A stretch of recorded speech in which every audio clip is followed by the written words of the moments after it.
नमस्कार,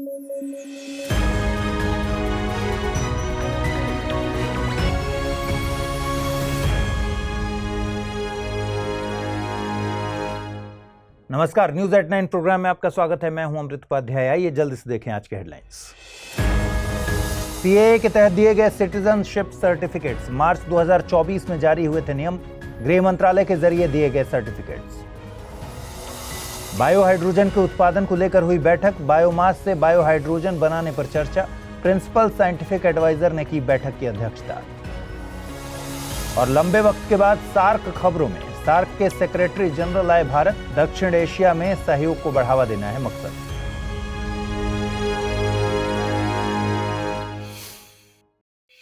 आइए खबरों की शुरुआत करें। हाल ही में भारत के प्रिंसिपल साइंटिफिक एडवाइजर की अध्यक्षता में ग्रीन बायोहाइड्रोजन के उत्पादन के लिए एक बैठक का आयोजन किया गया। बैठक में बेकार पड़ी भूमि पर बायोमास के उत्पादन के जरिए ग्रीन बायोहाइड्रोजन के उत्पादन की बात कही गई है। इस खबर में हम आगे बढ़ने से पहले जानते हैं कि बायोमास आखिर है क्या। बायोमास एक ऑर्गेनिक मटेरियल है जो कि लिविंग ऑर्गेनिज्म से हासिल होता है, जैसे कि प्लांट्स और एनिमल्स। आमतौर पर बायोमास मटेरियल के तौर पर प्लांट्स, लकड़ी और कचरे का उपयोग किया जाता है। इस बायोमास से तैयार की जाती है बायोगैस। इसके प्रोसेस में सबसे पहले हमें बायोमास का चुनाव करना होता है। इसके बाद बायोगैस प्लांट में फर्मेंटेशन की प्रक्रिया से बायोगैस का निर्माण होता है। बायोगैस मीथेन और कार्बन डाइऑक्साइड से मिलकर बनी होती है। अब हमें बायोगैस हासिल हो गई है तो इस बायोगैस को हाइड्रोजन में तब्दील किया जाता है, जिसे बायोगैस रिफॉर्मिंग कहते हैं। रिफॉर्मिंग की प्रोसेस में हाइड्रोजन के उत्पादन के लिए कुछ कैटालिस्ट मिलाए जाते हैं। आइए समझते हैं कि इस बैठक का मुख्य मकसद क्या था। देखिए, अभी के वक्त में हाइड्रोजन को फ्यूचर फ्यूल के तौर पर देखा जा रहा है। क्यों? क्योंकि ये पर्यावरण के लिहाज से बहुत सेफ है। हाइड्रोजन को जब फ्यूल के तौर पर यूज किया जाता है तो बाई प्रोडक्ट के तौर पर इससे केवल पानी रिलीज होता है। लेकिन समस्या ये है, हाइड्रोजन का उत्पादन कैसे हो, हाइड्रोजन का उत्पादन किस तरीके से किया जाए, ये डिसाइड करता है कि हाइड्रोजन ग्रीन है या फिर नहीं।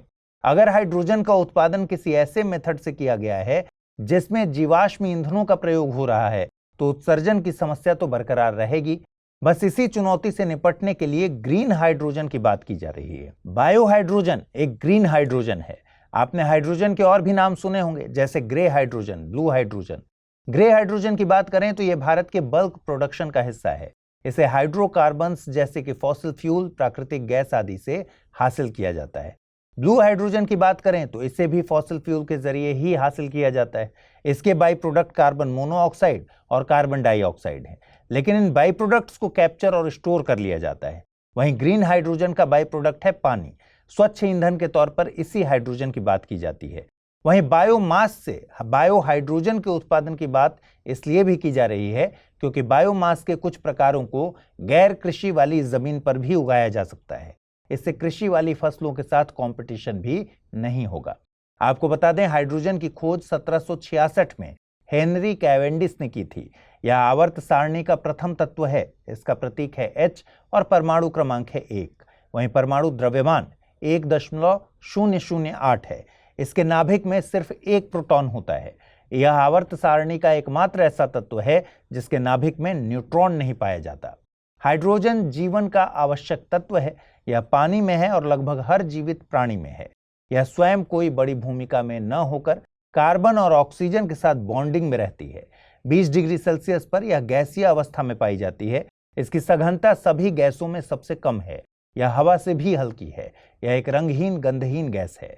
खबर की शुरुआत में हमने आपको बताया था कि बैठक की अध्यक्षता प्रिंसिपल साइंटिफिक एडवाइजर के द्वारा की गई थी। एक बार इस पद के बारे में भी जान लेते हैं।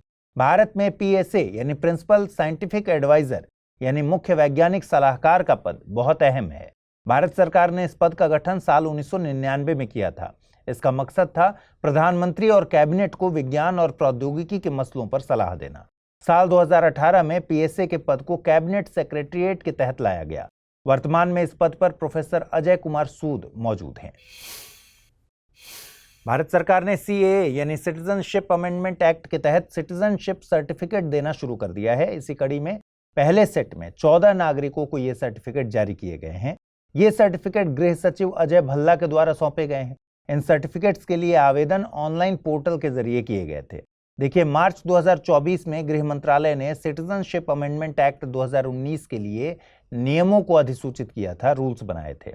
वहीं सीएए यानी सिटीजनशिप अमेंडमेंट एक्ट 2019 को राष्ट्रपति की मंजूरी साल 2019 में मिल गई थी। एक्ट तो पारित हो गया था, लेकिन गृह मंत्रालय इस एक्ट को लागू करने वाले नियमों को फ्रेम नहीं कर पाया था, इसलिए एक्ट लागू नहीं हो सका था। मार्च 2024 में सरकार नियम लेकर आई और फाइनली कानून को अमली जामा पहनाया गया। ये नियम पाकिस्तान, बांग्लादेश और अफगानिस्तान में धार्मिक आधार पर प्रताड़ित अल्पसंख्यकों को भारतीय नागरिकता हासिल करने में सक्षम बनाते हैं। सीएए कानून उन गैर मुस्लिम रिफ्यूजीज के लिए भारतीय नागरिकता प्राप्त करना आसान बनाता है जो 31 दिसंबर 2014 को या उससे पहले इन 3 देशों से भारत में दाखिल हुए हों। इस एक्ट में भारत में नागरिकता के लिए निवास की अवधि को 11 साल से घटाकर 5 साल किया गया है। साथ ही ये नियम जनगणना संचालन निदेशक की अध्यक्षता वाली एक समिति को नागरिकता प्रदान करने का अंतिम अधिकार देते हैं। इनमें हिंदू, सिख, बौद्ध, जैन, पारसी और ईसाई शामिल हैं। इस कानून का भारत के नागरिकों पर कोई असर नहीं होगा। ये कानून केवल इन 3 देशों से आने वाले प्रताड़ित अल्पसंख्यकों पर लागू होता है। साथ ही इस कानून को लागू करने के पीछे सरकार का तर्क है कि इन 3 देशों का संविधान एक विशेष धर्म का पालन करता है। इसकी वजह से इन देशों में अन्य धर्म के अनुयायियों पर अत्याचार को बढ़ावा मिलता है। आपको बता दें कि भारतीय संविधान में नागरिकता के प्रावधान संविधान के भाग 2 में अनुच्छेद 5 से लेकर 11 तक दिए गए हैं। भारत में भले ही संघीय संरचना है, लेकिन देश के नागरिकों के लिए एकल नागरिकता का प्रावधान किया गया है। भारत में नागरिक केवल भारतीय नागरिक होते हैं, मतलब भले ही आप भारत के किसी भी राज्य के निवासी हों, आपको नागरिकता भारत की हासिल होगी। राज्य की नागरिकता का अलग से कोई प्रावधान नहीं है। वहीं यूएसए में यूएसए की नागरिकता के साथ साथ राज्य की नागरिकता का भी प्रावधान है।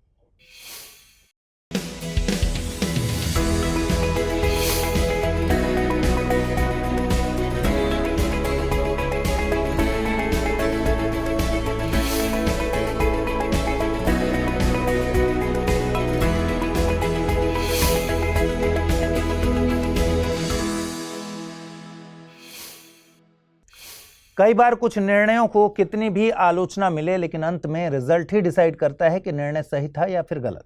साल 2021 में ऐसा ही एक डिसीजन लिया था एल सल्वाडोर ने। साल 2021 में एल सल्वाडोर पहला ऐसा देश बना था जिसने बिटकॉइन को लीगल टेंडर घोषित कर दिया।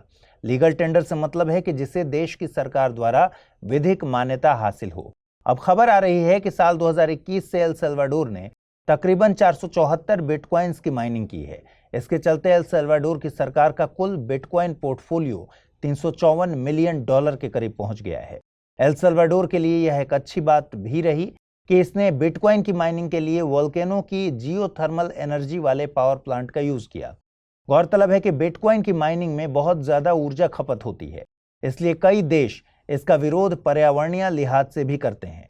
यहाँ आपके मन में सवाल आ सकता है कि माइनिंग से पर्यावरण पर कैसे असर पड़ सकता है। चलिए इस बात को आसान तरीके से साफ कर देते हैं ताकि कोई कंफ्यूजन ना रहे। दरअसल माइनिंग में लेन देन की पुष्टि करना और ब्लॉकचेन में नए ब्लॉक जोड़ने के लिए जटिल गणितीय पहेलियों को हल करना शामिल है। इसके लिए शक्तिशाली कंप्यूटर्स की जरूरत होती है जो बहुत अधिक मात्रा में बिजली की खपत करते हैं, जिन्हें अक्सर बड़े डेटा केंद्रों में रखा जाता है और जो लगातार चलते हैं। यही हाई एनर्जी खपत विशेष रूप से जब जीवाश्म ईंधन से प्राप्त की जाती है तो इससे कार्बन उत्सर्जन होता है जो जलवायु परिवर्तन और ग्लोबल वार्मिंग में योगदान देता है। इसके अलावा माइनिंग करने से कंप्यूटर हार्डवेयर भी जल्दी जल्दी खराब होते हैं। इससे इलेक्ट्रॉनिक कचरा निकलता है जिसका अगर सही तरीके से निपटान नहीं किया जाता तो यह पर्यावरण में विषाक्त पदार्थों को छोड़ सकता है। कुल मिलाकर ब्लॉकचेन माइनिंग में हाई एनर्जी का यूज करने और कंप्यूटर हार्डवेयर टर्नओवर का पर्यावरण पर नकारात्मक प्रभाव पड़ता है। बिटकॉइन सबसे प्रसिद्ध क्रिप्टो करेंसी का एक प्रकार है। ये दुनिया में साल 2009 में प्रचलन में आई थी। क्रिप्टो करेंसी वर्चुअल या फिर डिजिटल करेंसी हैं जिनमें एन्क्रिप्शन तकनीक का प्रयोग किया जाता है। ये करेंसीज किसी सेंट्रल बैंक द्वारा रेगुलेट नहीं होती। दरअसल क्रिप्टो करेंसीज ब्लॉकचेन तकनीक पर आधारित हैं। ब्लॉकचेन तकनीक के नाम से ही साफ है कि ब्लॉक्स की चेन या फिर श्रृंखला। इस तकनीक में ब्लॉक्स की एक सीरीज होती है। इन ब्लॉक्स में सूचनाएं होती हैं। ये सूचनाएं क्रिप्टोग्राफी के जरिए एनकोडेड होती हैं। क्रिप्टोग्राफी डेटा को स्टोर करने और आगे ट्रांसमिट करने का एक तरीका है। ये किसी पर्टिकुलर फॉर्म में ही आगे भेजा जाता है, जिससे इसे केवल वे ही डिकोड कर सकते हैं जिनके लिए भेजा गया हो। ब्लॉकचेन P2P नेटवर्क पर आधारित तकनीक है, तो किसी एक ब्लॉक में बदलाव करने पर सारे नोड्स को पता चल जाता है। यह तकनीक डिसेंट्रलाइज्ड यानी विकेंद्रीकृत नेचर की है, यानी किसी एक सिस्टम से पूरी चेन कनेक्ट नहीं होती, बल्कि पूरी चेन के सारे सिस्टम एक दूसरे से कनेक्ट होते हैं। भारत सरकार का क्रिप्टो करेंसीज को लेकर अभी तक जो स्टैंड है, उसमें क्रिप्टो करेंसी भारत में प्रतिबंधित नहीं है, यानी अगर आप क्रिप्टो करेंसी में ट्रेड करना चाहें तो कर सकते हैं। लेकिन भारत सरकार ने इन करेंसीज को एल सल्वाडोर की तरह विधिक मान्यता भी नहीं दी है। लंबे वक्त से पिक्चर से बाहर चल रहे सार्क को लेकर एक खबर आई है। दरअसल सार्क यानी दक्षिण एशियाई क्षेत्रीय सहयोग संगठन के सेक्रेटरी जनरल गोलम सरवर भारत की यात्रा पर हैं। ये पद ग्रहण करने के बाद उनकी पहली भारत यात्रा है। उनकी यात्रा का मकसद दक्षिण एशिया में सहयोग को बढ़ावा देना है। बांग्लादेश से ताल्लुक रखने वाले गोलम सरवर 25 अक्टूबर 2023 को ही इस पद पर काबिज हुए हैं। आपको बता दें, सार्क का गठन 8 दिसंबर 1985 को हुआ था। इसका सचिवालय जनवरी 1987 में नेपाल के काठमांडू में बनाया गया था। यह दक्षिण एशिया के 8 देशों का एक समूह है। इन 8 देशों में भारत, नेपाल, पाकिस्तान, अफगानिस्तान, बांग्लादेश, मालदीव, भूटान और श्रीलंका शामिल हैं। इसका मुख्य मकसद दक्षिण एशिया में रहने वाले लोगों के जीवन की गुणवत्ता में सुधार लाना है और उनके कल्याण को बढ़ावा देना है। सार्क में शामिल देश दुनिया के 3% क्षेत्रफल और करीब 21% आबादी का प्रतिनिधित्व करते हैं। सार्क के तहत कुछ विशेषीकृत निकायों की भी स्थापना की गई है। इनमें सार्क आर्बिट्रेशन काउंसिल यानी SARCO, South Asian university SAU, SAARC development fund यानी SDF और सार्क रीजनल स्टैंडर्ड्स ऑर्गेनाइजेशन यानी सार्सो शामिल हैं। सार्क के गठन का मकसद था दक्षिण एशिया में सहयोग, लेकिन इसमें सबसे बड़ी चुनौती बनकर उभरी है भारत और पाकिस्तान के बीच चल रहा तनाव। भारत और पाकिस्तान के रिश्तों में चल रही उठापटक सार्क के मेन मोटिव को पूरा करने में हमेशा आड़े आती रही है। इसके अलावा इसमें सालाना होने वाली बैठक भी हर साल आयोजित नहीं हो पाती। आइए अब जल्दी से देखें आज के रैपिड न्यूज में क्या है खास। नोबेल पुरस्कार विजेता कनाडाई लेखिका एलिस मुनरो का निधन हो गया। मुनरो एक दशक से डिमेंशिया से पीड़ित थीं। उन्होंने 1 दर्जन से अधिक लघु कथाओं की रचना की और उन्हें 2013 में साहित्य के नोबेल पुरस्कार से सम्मानित किया गया। स्वीडिश अकादमी ने उन्हें समकालीन लघु कहानी की मास्टर की उपाधि से नवाजा था।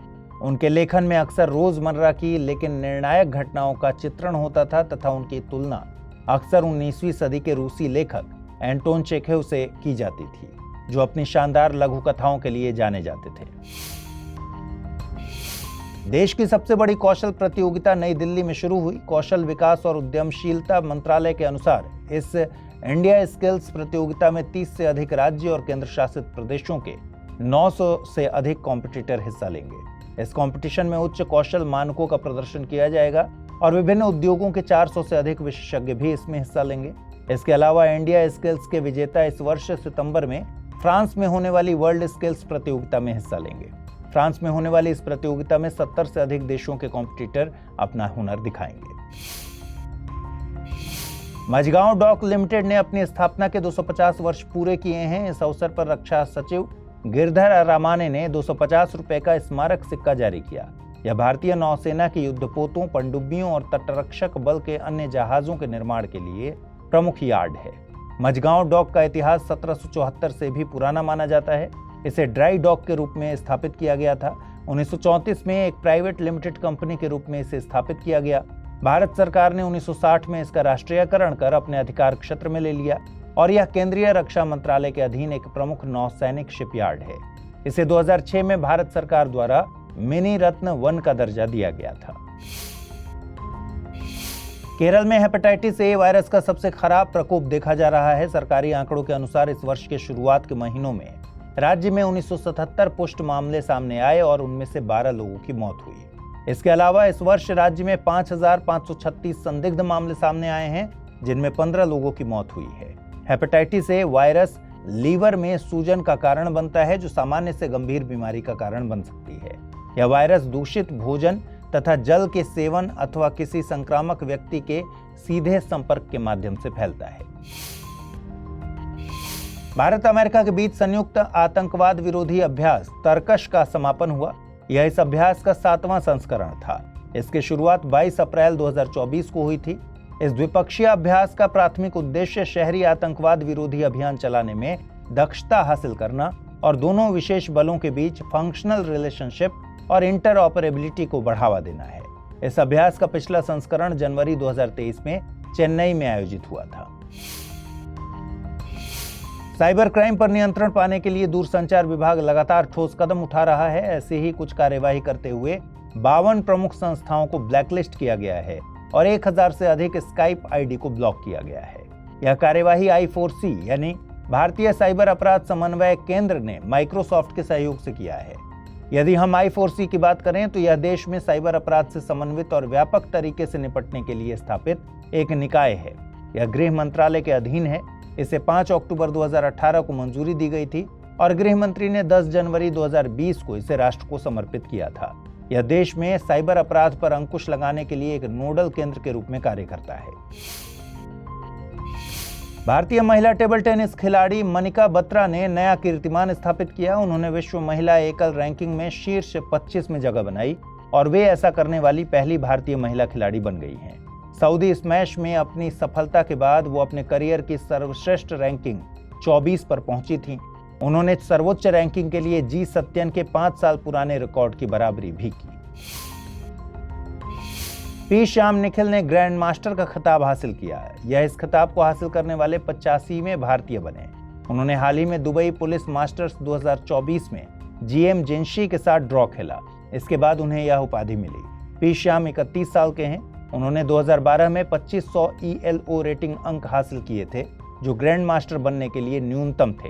हालांकि उन्हें तीसरे नॉर्म को पूरा करने के लिए 12 साल तक का लंबा इंतजार करना पड़ा। आइए अब जल्दी से देखें आज के बुलेटिन पर आधारित क्या प्रश्न बन सकते हैं। पहला सवाल है, सार्क का सचिवालय निम्नलिखित में से कहां स्थित है? काठमांडू, नई दिल्ली, ढाका या फिर जकार्ता? दूसरा सवाल है, मुख्य वैज्ञानिक सलाहकार का पद निम्नलिखित में से किसे सलाह देने के लिए सृजित किया गया है? राष्ट्रपति, प्रधानमंत्री, नीति आयोग या फिर राज्य सरकारें? आइए देखें पिछले बुलेटिन में आपसे क्या प्रश्न पूछे गए थे और उनके सही जवाब क्या हैं। पहला प्रश्न था, चाबहार पोर्ट स्थित है भारत, ईरान, इराक या फिर पाकिस्तान? सही जवाब है ईरान यानी ऑप्शन बी। और दूसरा प्रश्न पूछा गया था, जेनो ट्रांसप्लांटेशन के संबंध में निम्नलिखित कथनों पर विचार कीजिए। इसमें इंसानों को ठीक करने के लिए एनिमल्स का इस्तेमाल किया जाता है। जेनो ट्रांसप्लांटेशन एक पूरी तरह से सुरक्षित प्रक्रिया है। इसमें कौन सा ये से सही है या है? केवल एक, केवल दो, एक और दो दोनों, न तो एक और न ही दो? सही जवाब है विकल्प ए यानी केवल एक। तो आज इस बुलेटिन में इतना ही। कल रात 9 बजे आपसे मुलाकात होगी। अपना ख्याल रखिए, ठीक से पढ़ाई कीजिए। अगर आप इस बुलेटिन की PDF हासिल करना चाहते हैं, अमृत उपाध्याय 007 टेलीग्राम चैनल है जिस पर इसकी PDF रोजाना मिलती है। और आज जो सवाल मैंने पूछे हैं उनके सही जवाब कमेंट बॉक्स में जरूर दीजिएगा। नमस्कार।